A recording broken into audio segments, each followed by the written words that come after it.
Shalom semuanya. Di dalam kesulitan COVID-19 banyak yang sakit dan penderita, tetapi tetap syukur kita dapat bersekutu dengan firman Tuhan. Mari kita baca firman Tuhan hari ini di 2 Raja-Raja pasal 7 mulai ayat 9 sampai 20. Kita baca bersama.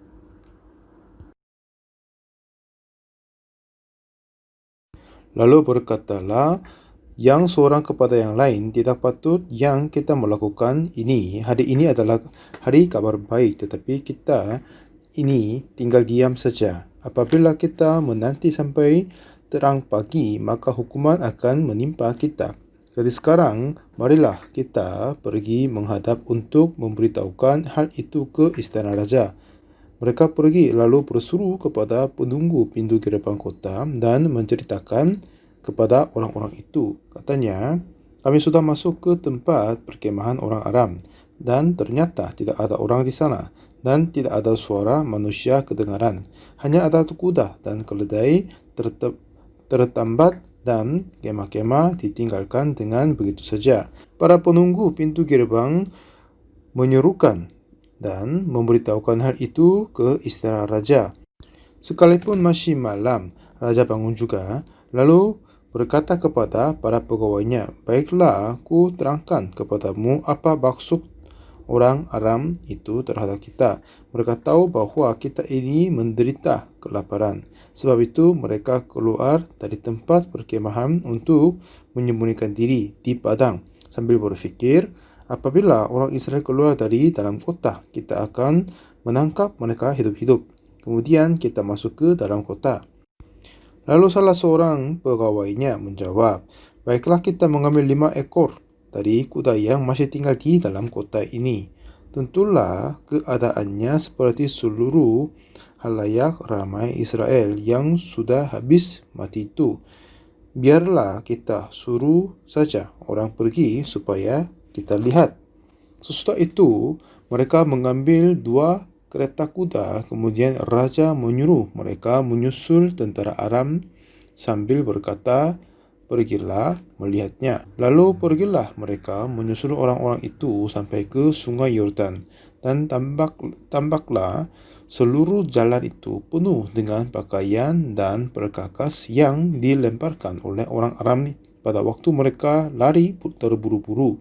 Kemudian pulanglah suruhan-suruhan itu dan menceritakan hal itu kepada raja. Maka keluarlah penduduk kota itu menjara tempat perkemahan orang Aram. Karena itu, sesuka tepung yang terbaik berharga sesikal dan 2 suka jelai berharga sesikal, sesuai dengan firman Tuhan. Adapun raja telah menempatkan perwira yang menjadi ajudannya itu mengawasi pintu gerbang, tetapi rakyat menginjak-injak dia di pintu gerbang. Lalu ia mati sesuai dengan perkataan abdi Allah yang mengatakannya pada waktu raja datang mendapatkan dia. Dan terjadi juga seperti yang dikatakan abdi Allah itu kepada raja. 2 suka jelai akan berharga sesikal dan sesuka tepung yang terbaik akan berharga sesikal. Besok kira-kira waktu ini di pintu gerbang Samaria. Pada waktu itu, si perwira menjawab abdi Allah itu, "Sekalipun Tuhan membuat tingkap-tingkap di langit, masakan hal itu mungkin terjadi?" Tetapi Elisa berkata, "Sesungguhnya engkau akan melihatnya dengan matamu sendiri, tetapi tidak akan makan apa-apa daripadanya." Demikianlah terjadi kepada orang itu. Rakyat menginjak-injak dia di pintu gerbang, lalu matilah ia. Sampai 20 kita baca. Ya, kita bersukacita karena kita dapat membuka firman Tuhan dan kita bersekutu. Mulai sesi pertama, apa yang saya sampaikan adalah 3 macam orang. Pertama, abdi Allah Elisa, dan kedua, perwira menjadi ajudan kepada raja, dan juga penyakit kusta. Dan orang yang sakit kusta itu, mereka berada di dekat pintu gerbang Samaria. Kenapa mereka datang sampai di situ?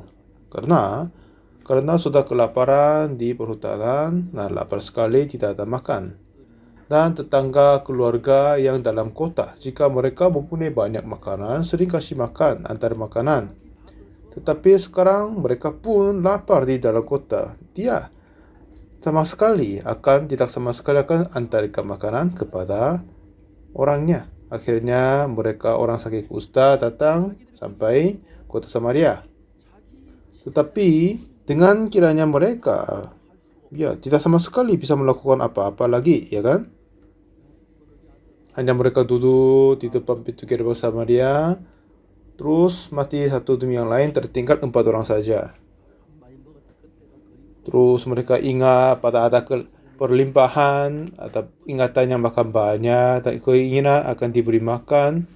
Memang semuanya ternyata masih berawan, tapi hanya tunggu di situ aja. Tapi yang heran adalah Abdullah berkata, besok kira-kira waktu ini sesuka tepung yang terbaik akan berharga sesikal dan 2 suka jelai akan berharga sesikal di pintu gerbang Samaria.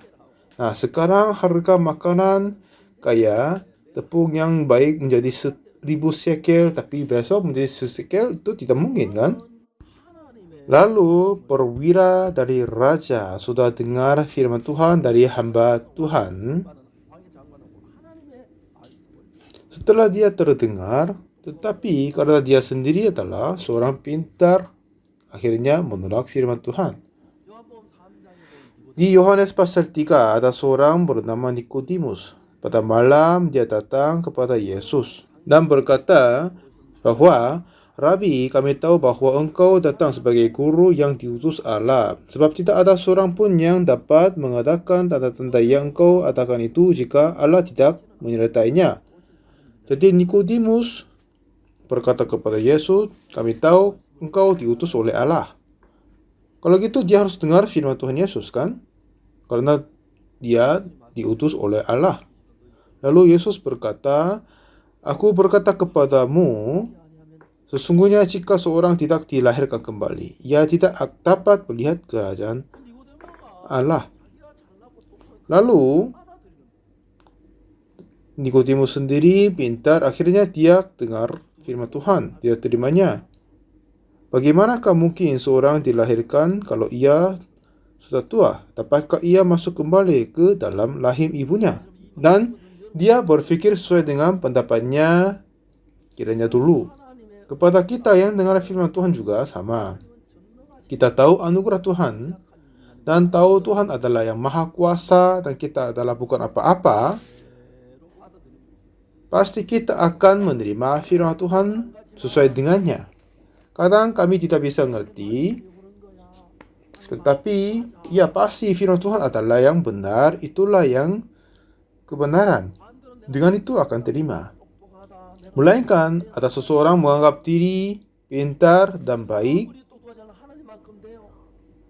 walaupun begitu masih kurang dari Tuhan, tetapi dengan hati yang tertinggi menolak firman Tuhan, tidak mau terima, lalu mengikut dengan pikiran dirinya sendiri.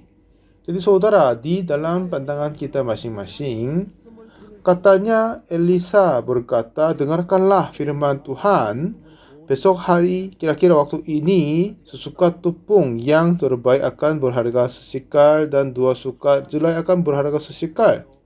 Apa? Firman Tuhan sudah berfirman begitu? Sungguh? Ya, kalau gitu firman itu hebat, indah sekali. Jika firman Tuhan sudah berfirman begitu, pasti akan terjadi begitu.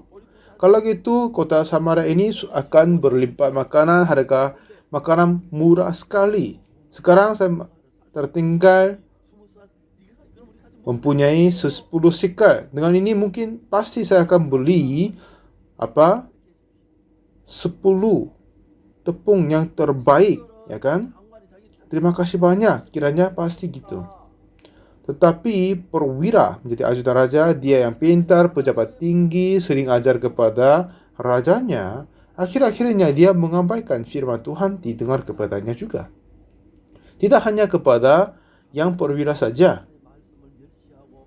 kepada yang bukan perwira atau menteri pun sering mengabaikan firman Tuhan dan meninggikan pikirannya diri. Ada banyak sekali. Tetapi keempat orang sakit kusta dekat pintu gerbang Samaria, ya, kiranya mungkin mereka tidak bisa dengar kata Elisa. Mereka berempat berada di depan pintu gerbang Samaria.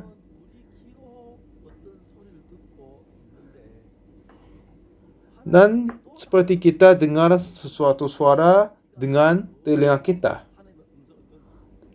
Dan juga Tuhan memberi hati biar kita dengar suara Tuhan. Jadi jika seseorang menerima hati Tuhan dengan hatinya, kita menjadi satu hati dengan Tuhan. Jadi 4 orang sakit kusta duduk di depan pintu gerbang Samaria. Tuhan memberi hati yang terbaru kepada mereka. Sampai sekarang mereka kiranya hanya tunggu, tidak ada jalan yang lain, hanya tertunggu di situ. Tetapi setelah Tuhan memberi hikmat kepada mereka, ya, kenapa kita nunggu sampai mati sini? Duduk sini sampai mati. Jika kita masuk dalam kota, di situ ada kelaparan, kami akan mati. Dan di sini kita duduk akan mati juga. Mari kita ke perkemahan Aram. Karena di situ ada makanan, di situ ada roti, di situ ada masakan. Minimal kita dapat melihat masakan juga, kan? Dengan begitu, jika orang-orang itu membunuh kita, akan dibunuh. Jika membiarkan kita hidup, akan hidup. Jadi jika kita ke perkemahan Aram, ya, jika kita mati atau hidup, ini memang kesempatan setengah tetap hidup, kan? Tetapi di sini tetap mati. Jadi lebih baik kita ke perkemahan Aram. Sepertinya ini tuntunan Tuhan di dalam hati mereka. Di kitab baca Yohanes pasal 13 ayat kedua berkata, Iblis telah membisikkan rencana dalam hati Yudas Iskariot, anak Simon, untuk mengkhianati dia, hati Yesus. Jadi, Iblis telah membisik rencana hati Yudas Iskariot untuk menjual Yesus, mengkhianati Yesus. Artinya, mengisi pikiran di dalam hati mereka, hati dia. Nah, seperti itu pada saat kita dengar firman Tuhan, dan pada saat Tuhan ingin berkata di dalam hati kita, dan hati-hati yang terbaru akan memulai di dalam hati kita. Ada beberapa pikiran yang dapat dari Tuhan, dan juga ada pikiran yang dibisik oleh iblis, yang roh jahat itu. Jadi keempat orang sakit kusta, tidak ada yang berkata kepada mereka langsung. Tetapi apa yang Tuhan memberi hati kepada mereka adalah, sampai sekarang kami tunggu di depan pintu gerbang Samaria, kemungkinan dapat makanan di sana. Untuk kemungkinan keluarganya akan membawa makanan, ya, dengan kemungkinan saja, tidak ada kepastian. Dulu saya pernah mengajar narapidana sekitar 10 tahun. 5 tahun di penjara Suwon, 5 tahun lagi penjara di kota Daejeon, dan bertemu banyak narapidana. Saudara, di situ mereka semua yang sudah membuat kejahatan, baik mencuri atau membunuh, sudah berbuat kejahatan dan dipenjarahi. Lalu kita mau berkata pendalaman firman Tuhan, ada perempuan tertangkap dalam perzinahan. Orang bertanya, kenapa perempuan ini berbuat zina? Katanya mempunyai keinginan nafsu.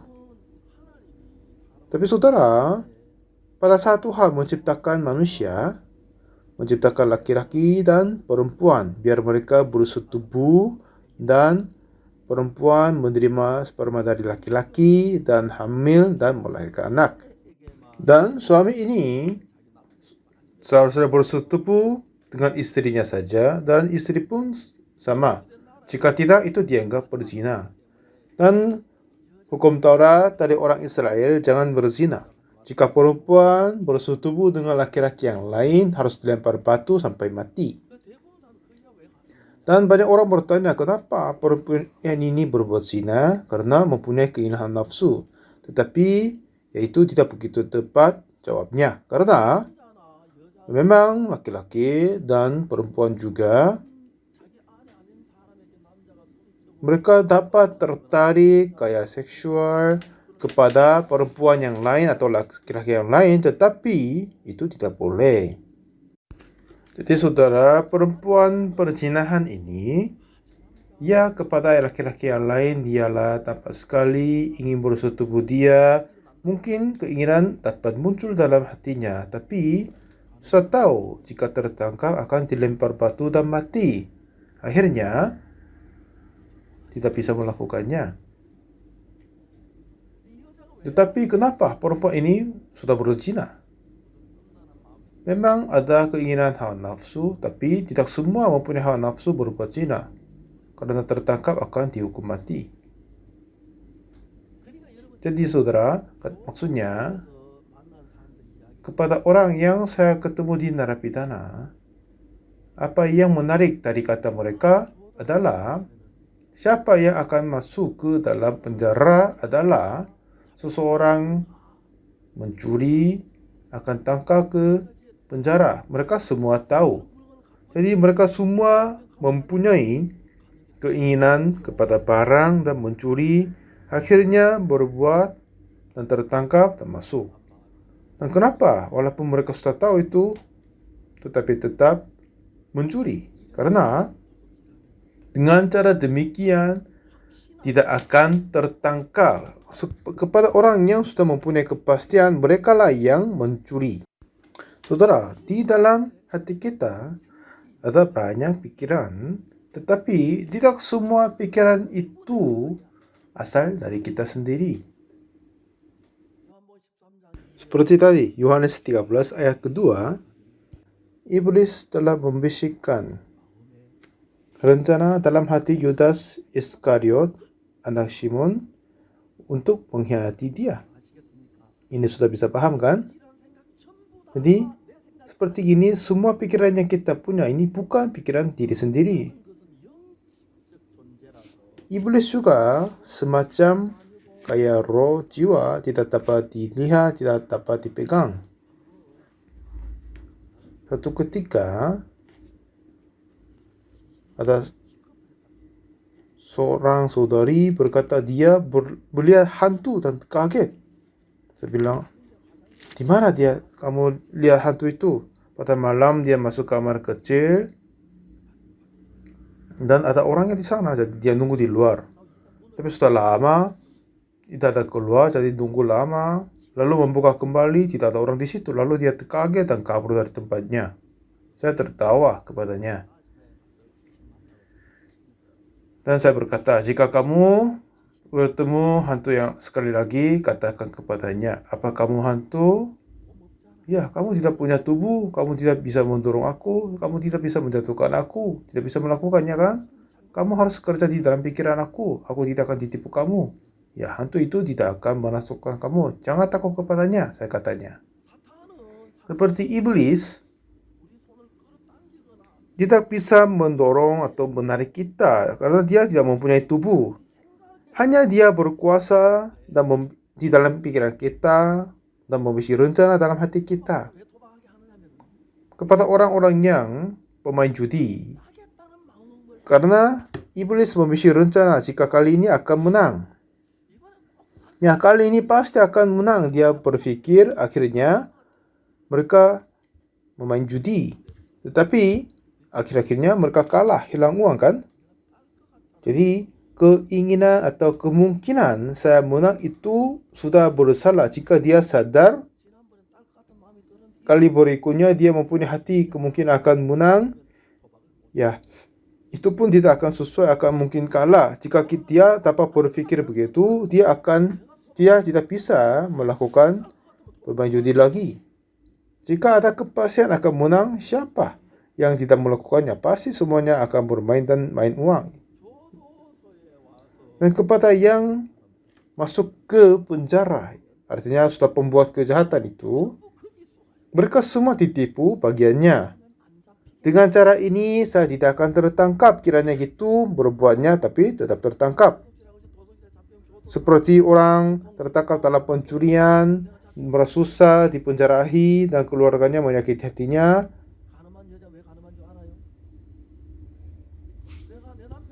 Dan perempuan yang berzina ini, kenapa dia berbuat zina?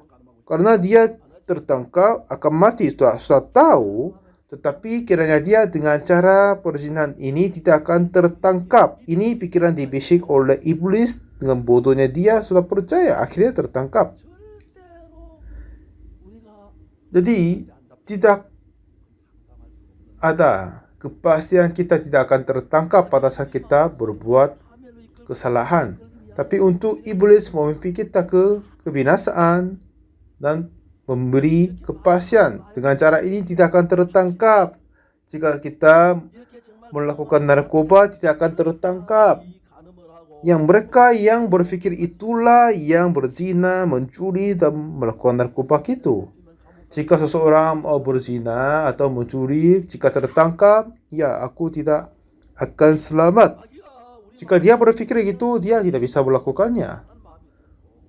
Kepada judian, dan juga semua ditipu oleh iblis, akhirnya berbuat itu, lalu tertangkap dan masuk ke penjara. Pada saat saya masuk ke tentara, kehilangan sarung tangan, saya ingin mencurinya juga. Karena takut dipukul karena kehilangan barangnya. Tapi Tuhan berkata dalam hatiku, ya kamu kemungkinan tidak akan tertangkap dalam pencurian itu. Tetapi jika tertangkap, bagaimana kamu bisa memberitakan Injil di dalam tentara ini?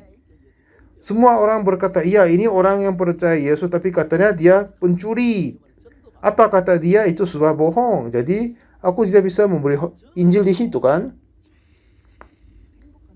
Jadi apa yang saya selalu terasa senang berbahagia adalah pemberitaan Injil. Jadi saudara, di dalam kehidupan kita, jika kita belajar pemberitaan Injil dan menginjilinya, dengan ini semua kekhawatiran akan tetap hilang.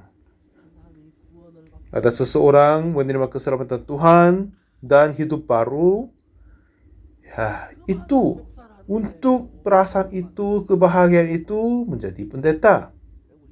Saya sering berkata penatua, dokter di dalam gereja kami, kenapa mengobati orang? Walaupun mengobati dia akan tetap mati. Jika kita memberitakan hidupnya kekal, dia akan hidup kekal. Kepada pengacara, kepada membantu dia. Walaupun begitu tidak akan membebaskan dia dari dosa. Tapi dengan memberitakan Injil, orang dapat dikuduskan, ya kan? Dengan begitu, jika kita memberitakan Injil, kadang ada kesulitan. Tetapi seseorang menerima keselamatan Tuhan, merasa berbahagia, ya itu yang indah sekali. Orang yang seperti aku yang berdosa, diampuni dosa, menjadi orang kudus di depan Tuhan. Seperti puji nyanyian yang kita memuji. Ya, kepada aku yang dulu jahat begitu, tapi aku memberitakan Injil, tapi orang terima. Itu sangat-sangat berbahagia. Pagi hari ini, saya mengadakan pertemuan para hamba-hamba Tuhan misionari di Amerika Utara, Tengah, dan Selatan bersama-sama. Wah, ya itu pertemuannya indah dan berbahagia. Selama tahun 2020, pekerjaan misi kami berkembang 10 kali lipat dari dulu.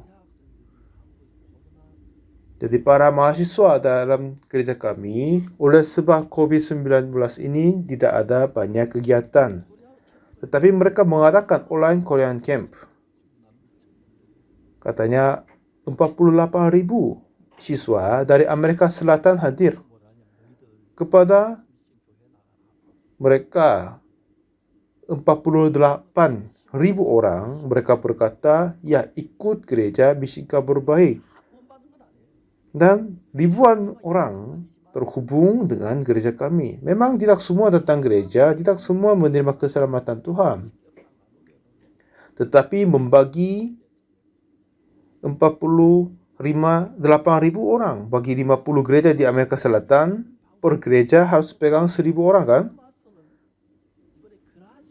Dan juga acara-acara Natal oleh Panduan Suara Gracias itu sudah disebarkan di banyak negara. Dan dengan konser Panduan Suara hari Natal selalu berikut firman Tuhan oleh Pendeta Usupak. Ya, ini terharu kepada semua jemaat saudara-saudari di rumah kami. Dan ya, saya mendukung lanjut Korean Camp seterusnya. Jadi saudara, ada saudara-saudari yang meninggalkan gereja dan berada di dalam kesulitan. Setelah mereka mendengar kabar dari gereja kami, mereka terkaget juga dan mau kembali lagi. Dan sekarang ini kami sedang mengadakan pembangunan gereja di Kenya. Dan di sana kami membangun bangunan 5 lantai untuk sebuah sekolah. Dan pemerintah Kenya memberi izin untuk universitas tahun depan dan sampai perguruan tinggi sampai S3. Jadi dengan itu saya mau membuat semua misioner kami menjadi doktor. Dan kami mengadakan sekolah teologi di New York itu menjadi terbaik kelas dunia. Dan beberapa tahun yang lalu mengadakan sekolah teologi di Amerika memberi pengumuman untuk singkat waktu sudah 1.000 lebih siswa baru mendaftarkan diri. Dan tahun ini kiranya kami menghitungkan sekitar 10.000 lebih siswa akan mendaftarkan. Pasti ini sudah hampir diaku sekolah teologi yang terbaik kelas dunia. Dan banyak hamba-hamba Tuhan yang hadir Christian Leaders Fellowship bertanya, Pak Pendeta, jika saya lulus dari sekolah teologi di sana, apa saya kerjasama dengan misi kabar baik? Dan juga ada banyak hamba-hamba Tuhan ingin bergabung di dalam misi kami. Tetapi misi kabar baik ini bukan sebuah denominasi. Kami tidak mempunyai denominasi atau aliran tertentu. Kami hanya fokus dalam firman Tuhan. Nah, kita balik ke firman Tuhan yang tadi, keempat orang sakit kusta. Setelah Tuhan memberi hikmat kepada mereka, sampai sekarang mereka hanya menunggu dan duduk di depan kota pintu Samaria, lalu baru terima pikiran dari Tuhan. Ya, kenapa kita duduk di sini dan menantikan mati? Jika kita masuk ke dalam kota ada kelaparan, kita mati di sana. Dan kita di sini tetap akan mati lagi. Lebih baik kita pergi dan menyerahkan diri ke perkemahan Aram. Di situ ada makanan, di situ ada masakan, di situ ada roti. Ya, jika mereka bunuh kita, akan dibunuh. Jika membiarkan hidup, kita dapat hidup. Jika kita di sini 100% akan pasti mati. Di situ ada setengah kesempatan hidup kan? Mari kita ke situ. Dan kenapa hal ini terus berjalan adalah sekarang Tuhan memberi hati di dalam keempat orang sakit kusta untuk menggunakan firman Tuhan. Besok kira-kira waktu ini sesuka tepung yang terbaik akan berharga sesikal. Ini apa? Bagaimana Tuhan menggunakan firman-Nya. Jadi keempat orang sakit kusta, mereka sedang menuju ke perkemahan Aram. Jika membunuh kita gimana? Ya, gak apa-apa. Di sini pun mati, lebih baik kita di sana. Mati di sini, di sana sama kan? Kita ke sana aja. Saling berkata gitu. Mereka dituntun oleh Tuhan. Walaupun tidak tahu mereka dituntun oleh Tuhan. Hanya hikmah dari Tuhan datang kepadanya dan memimpin mereka. Sebelum menerima pimpinan dari Tuhan, tuntunan dari Tuhan, mereka hanya menunggu yang keluarganya memberikan makanan dan kapan akan memberi lagi. Hanya menunggu-menunggu saja. Tapi setelah menerima hikmah dari Tuhan, kenapa kita tutup-tutup di sini sampai mati? Kita tidak masuk ke kota akan mati di sana, di sini akan mati. Tapi perkemahan Aram akan ada makanan, kemungkinan ada hidup. Kita serahkan diri ke sana. Jika mereka membiarkan hidup, kita hidup. Baik di sini mati, di sana mati, tetapi di situ ada kesempatan. Ayo ke sana. Jadi pimpinan dari Tuhan memberi hikmat kepada 4 orang sakit kusta. Ya, memang dalam perkataan 4 orang ini pun memang benar sekali. Ya, Tuhan telah memberi anugerah biar kami hidup. Lalu terus berjalan ke perkemahan Aram. Dalam terjatuh dan luka tapi tetap berjalan. Ada yang berkata, aduh capek sekali, berapa lama ya? Ya, sekitar 1-2 jam lagi. Aduh, tidak bisa tahan. Ada yang berkata ini dan yang lain. Akhir-akhirnya aku bisa tahan. Ya, tinggalkan aku di sini. Kamu bertiga ke sana. Dan di situ makan banyak di situ dan hidup selamanya di sana. Saya tidak akan selama. Saya akan mati di sini. Ayo, katamu apa? Jika kita mati bersama, hidup bersama. Dan bagaimana aku tidak bisa berjalan? Walaupun begitu, mari kita pergi bersama. Dan dengan begitu mereka akan bantu dan saling mengandal dan terus mereka jalan-jalan ke sana. Dengan cara ini dan yang lain mereka saling tolong, tarik, membantu terus menuju ke perkemahan Aram. Dan dalam suara pada mereka jatuh dan bangun kembali menuju ke perkemahan Aram sudah matahari terbenam. Tetapi Tuhan kerja melalui perjalanannya pada saat mereka jatuh dan berjalan itu. Tetapi seperti Tuhan membuat kayak sound effect, membesarkan suara-suara mereka, itu dapat terdengar seperti yang bunyi-bunyian kuda, bunyi-bunyian kereta, dan bunyi-bunyian kebanyakan tentara yang bersuara begini. Wow! Lalu,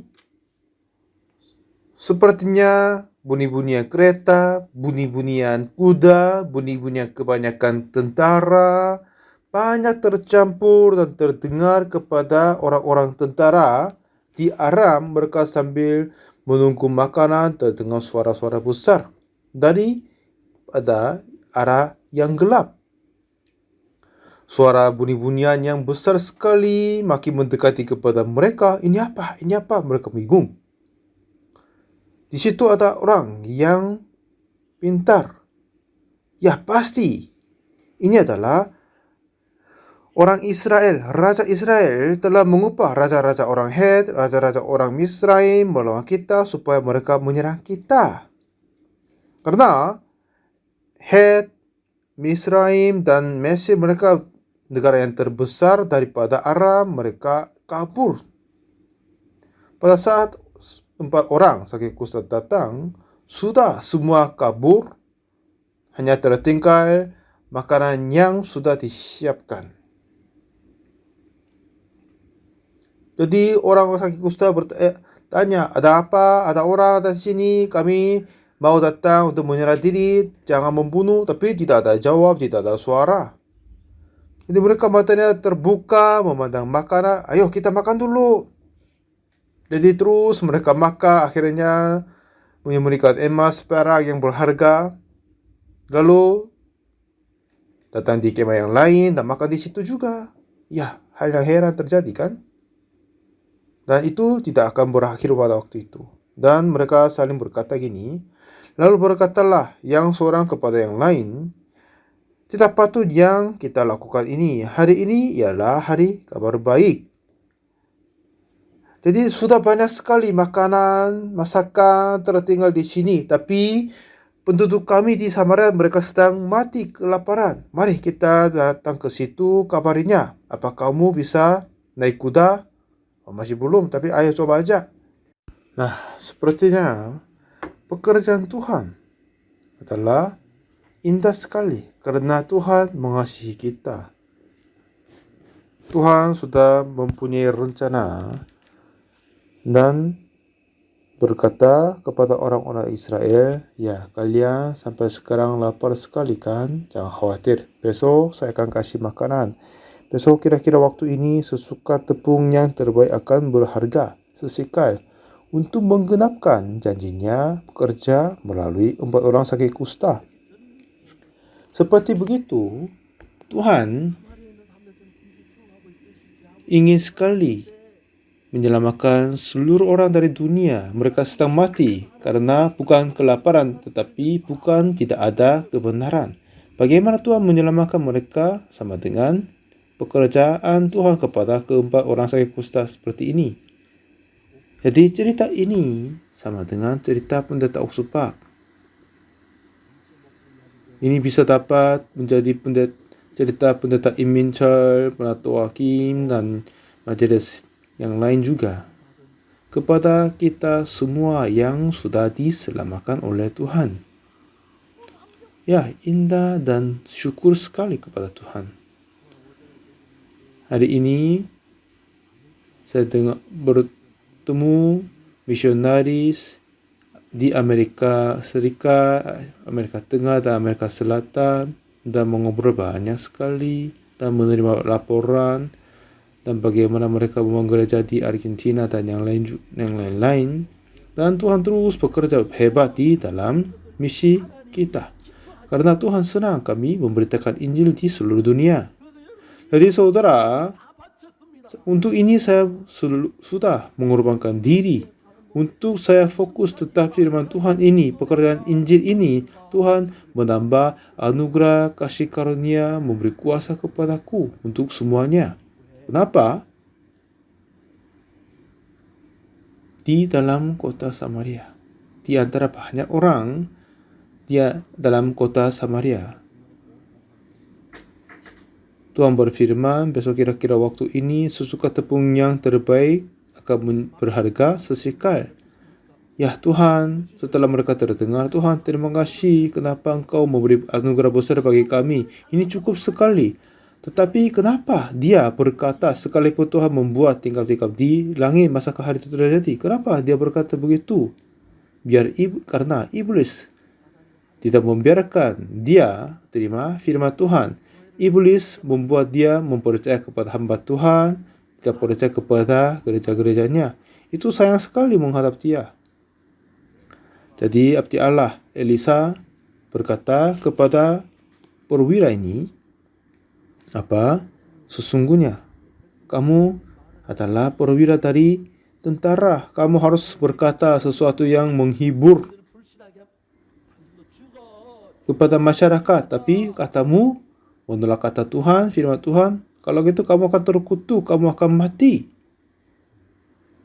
Ya, ini memang sudah ternyata begitu.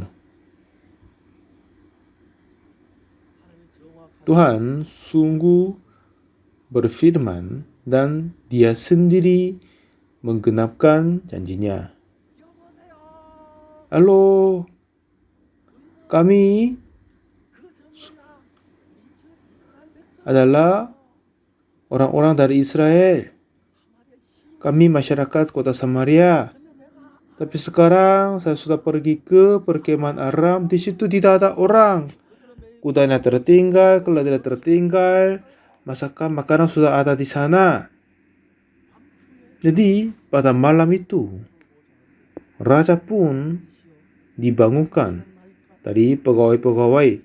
Sang raja, apakah Anda masih tidur? Ada yang kabar yang penting. Ayo, datang besok aja. Oke, baik. Tapi ini adalah hal-hal darurat ingin mau sampaikan kepadamu sang raja. Ada apa? Anda harus dengar dulu. Ada apa? Ditanya raja. Katanya, keempat ada yang lapor dari pintu gerbang Samaria. Katanya, 4 orang sakit kusta di antara orang Israel sudah pernah pergi ke perkemahan Aram. Katanya di dalam perkemahan tidak sama sekali ada orang, kemahnya tetap tertinggal, kuda, keledai, makanan tetap ada di kabar mereka. Jadi, raja suruh seluruh pegawai negara kumpul, jadi semuanya terkumpul. Dan katanya, ini pasti mereka mau menangkap kita dan mereka menyembunyikan diri. Jangan kita ditipu. Tapi salah seorang pegawai berkata, ya raja, walaupun itu bohong, kami mau coba lihat. Pasti kami akan menunggu. Jika kita menunggu, pasti akan mati. Meminta maaf berkata gini, hanya kita mempunyai 5 ekor kuda saja karena yang lain sudah dimakan. Tolong suruh izinkan 2 ekor ke sana untuk periksa. Ya, ini kemungkinan kesempatan terakhir. Ya, memang katamu juga benar. Oke, sudah. Kau suruh orang ke sana untuk periksa. Lalu kedua orang ke sana sudah melihat tentara Aram kabur dan meninggalkan semua. Tidak sama sekali ada tentara di situ. Lalu masih malam dilapor kepada raja. Dan raja perintahkan, ya umumkan kepada orang-orang Samaria pergi ke situ, mengambil kereta, kuda ke situ, ambil semua yang ada di sana. Lalu dibangunkan semua masyarakat pada malam. Ayo mari kita semua ke sana. Di situ tidak ada tentara, penuh dengan makanan yang berharga, yang barang-barangnya.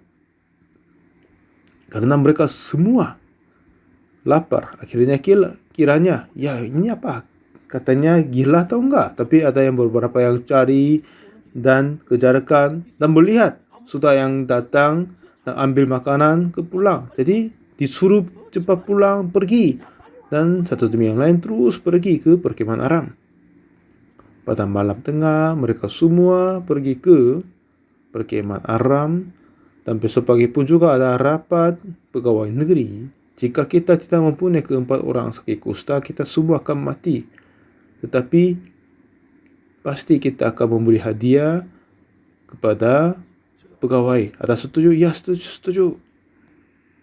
Dan begitu mereka membuat patung ke 4 orang sakit kusta. Ini yang prajurit yang menyelamatkan kita. Memang ini enggak ada di dalam kitab, saya bayangkan saja.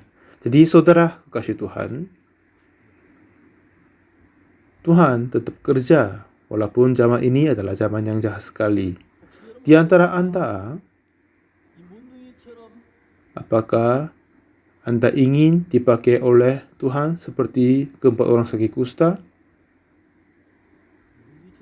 Ya, kita semua mau dipakai oleh Tuhan seperti begitu kan?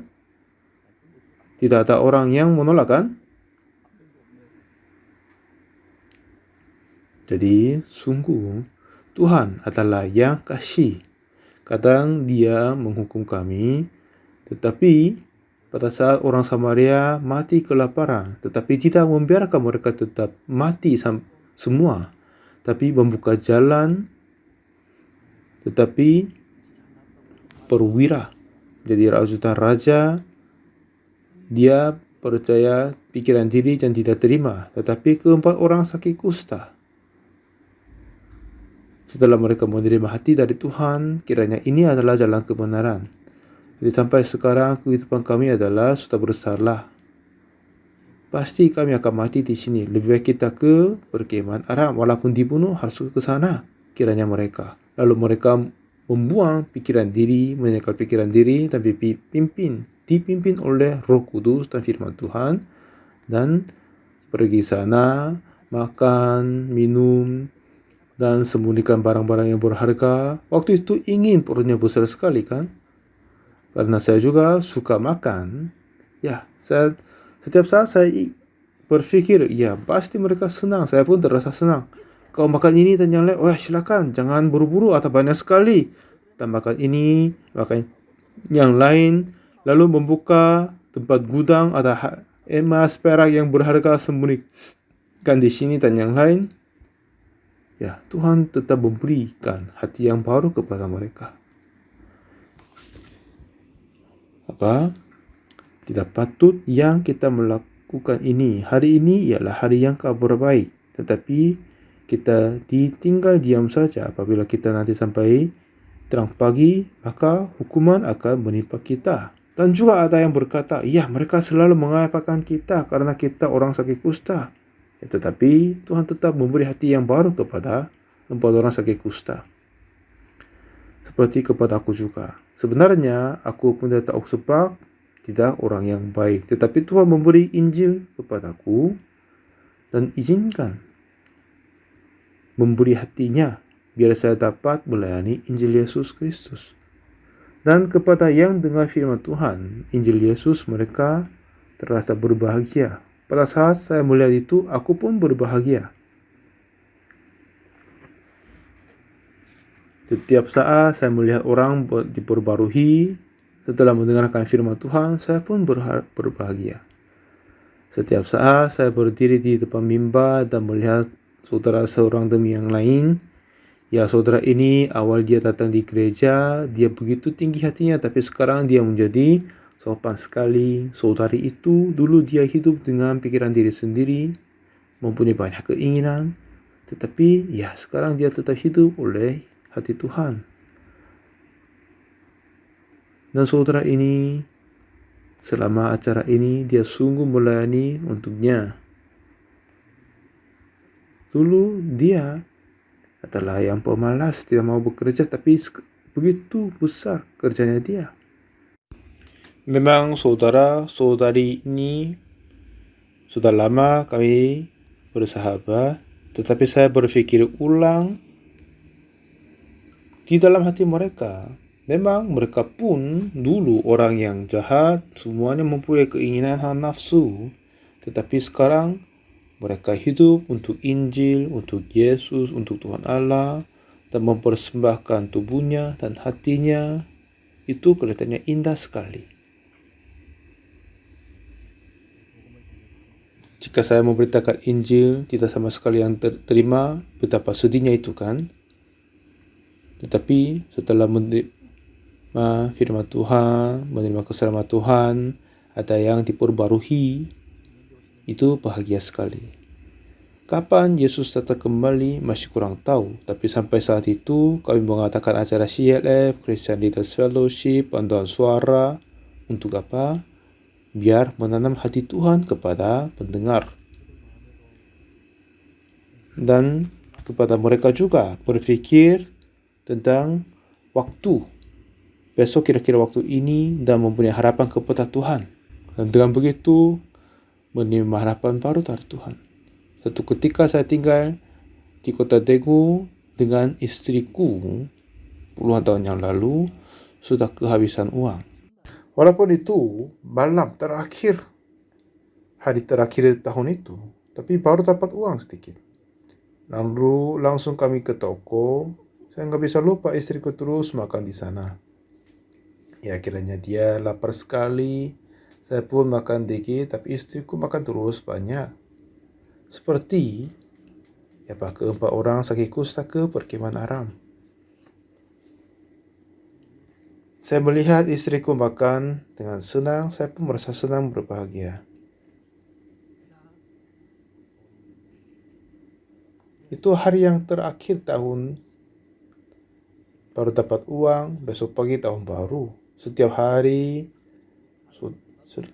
lapar, tapi baru takkan toko, dapat makan di sana. Masih kurang dari kebahagiaan dari keempat orang sakit kusta, tapi kami pun merasa banyak yang kebahagiaan. Ya, Tuhan tetap menyertai dengan kami, bekerja banyak hal yang indah. Jadi saudara, Tuhan memberi kerja tugas kepada kami memberitakan Injil, bukan kepada malaikat Tuhan. Anggaplah ini syukuran kepada Tuhan, hiduplah untuk Injil, dan kebahagiaan, kegembiraan, pendamaian dalamnya, itu akan berlimpah-limpah kepada kita. Mari kita berdoa. Tuhan Bapa kami yang kudus, 4 orang sakit kusta tertinggal setelah semua yang lain sudah meninggal dunia.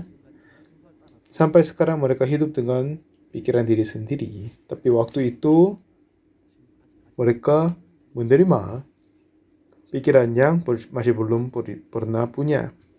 Karena Tuhan memberi hikmat kepadanya, memberi anugerah kepadanya, jadi mereka dapat ikut hendak Tuhan pergi ke perkemahan Aram, dan dengan begitu Tuhan memberi makanan kepada yang lapar, selamatkan orang Israel, dan ini hal yang indah yang Tuhan kerjakan. Dan kiranya hati kami seperti orang sakit kusta itu, lapar, capek, dan menerima banyak penganiayaan. Tetapi untuk memberitakan Injil, Tuhan izin kami ke perkemahan Aram, dan kami juga makan banyak, menerima banyak harta. Tapi Tuhan memberi hati yang baru, kita lapor ke Israel. Dengan itu selamatkan semua orang Israel. Tuhan, selama kami dipakai oleh-Mu Tuhan, dan dengan bidang apapun kami ingin dipakai untuk Injil-Mu Yesus Kristus.